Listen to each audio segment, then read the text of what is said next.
Hello, everyone, and welcome to the Cloverly Academy. My name is Sophia Wardell, and today we have a very special guest, client success expert and podcaster, Wil Schmidt. Wil Schmidt is a managing vice president of client success at a Fortune 500 company and co host of Two for the Win, an insightful podcast with a global perspective on mindset and leadership. Hey, Wil, thanks for joining us.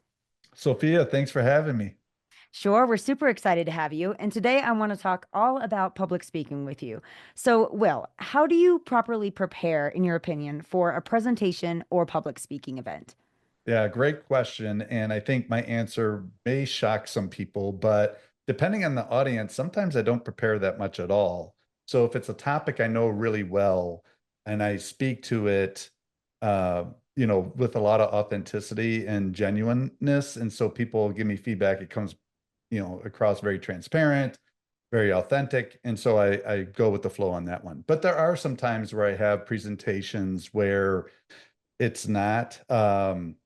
Room for error, depending on the audience, and I can't afford any mistakes. And in those situations, I generally have a draft outline where I want to, touch on some key points.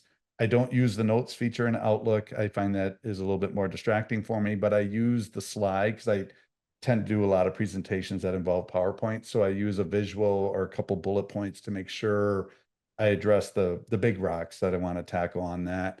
And it works for me, but I know that may not work for everybody.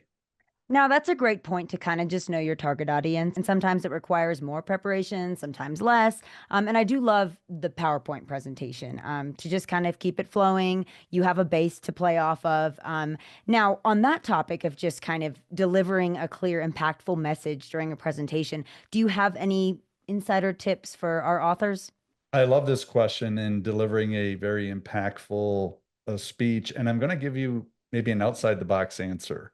And I'm going to reference a book that I came across called Switch by Chip and Dan Heath. Came across this maybe 10 years ago. And it's really a book about how to affect positive change. And so you may be asking, well, what does this have to do with speaking? Well, in the book, they talk about the rider, the elephant, and the path. And what they mean by it is you have the rider, somebody who's riding the elephant, and these are the people who are scripting all the critical moves, kind of the process orientation.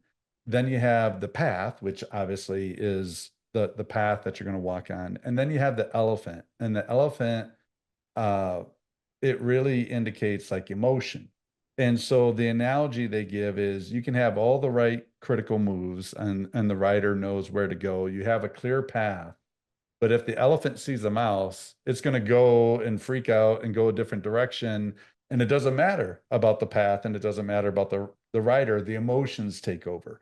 And so, what does this have to do with public speaking? Well, if I don't really know the audience, I will have a balanced speech that scripts the critical moves and maybe addresses the analyticals in the room.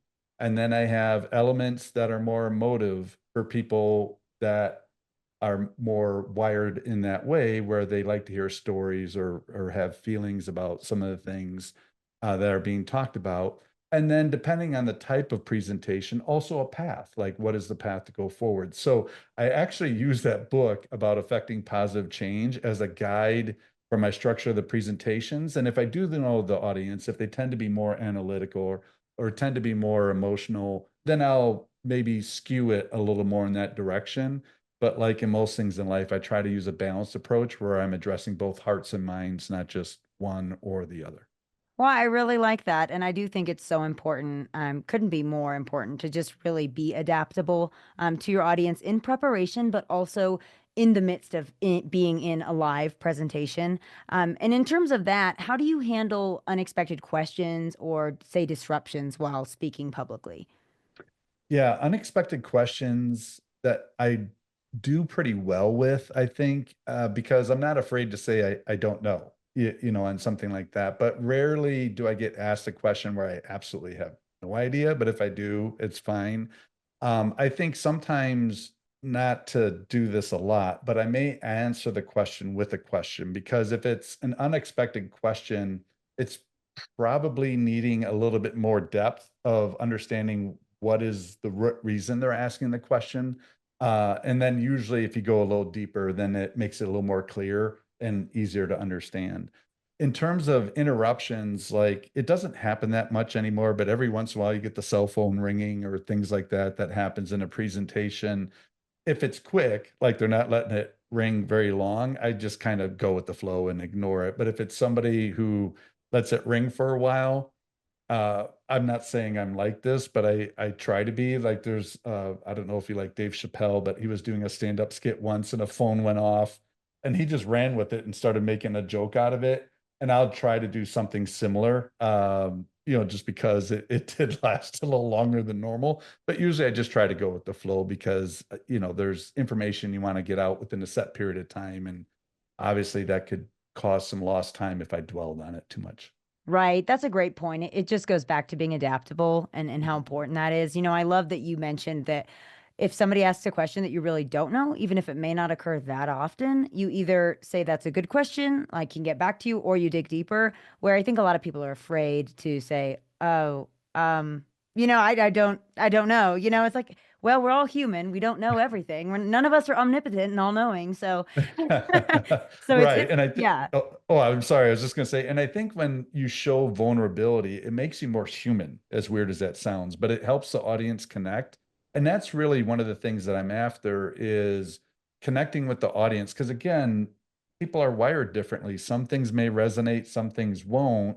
But I'm more concerned about for the things that are resonating with that particular individual, does it make a difference to them? That's the whole reason I do it is to make a positive difference to others and have the mission of spreading the word on the topics I'm passionate about. So I just try to focus more on that. Thank you so much. That was wonderful insight on public speaking. Oh, my pleasure, Sophia. Appreciate it. Lastly, where can our listeners find and connect with you? Oh, thanks for asking. Well, I have my co-host, Nick Menard, and we do a podcast called Two for the Win. We actually do 3 episodes a week, one on leadership mindset, one on travel and the travel business, and then one on sports, which is just more something we like to talk about, which is a lot of fun. I also can be found on LinkedIn, and my profile is Wilmar, Wilmar, the number 3RD, because I'm actually the third in the family. I'm named after the third. And then I have a website, whs3.com. So, and I'm also on other social media platforms. So if you search hard enough, shouldn't be that hard to find me. That's all the time we have for today. Thank you, everyone, for tuning in to today's interview with client success expert and podcaster Wil Schmidt. Be sure to check out our website for more videos. Wishing you all a fulfilling and successful writing journey.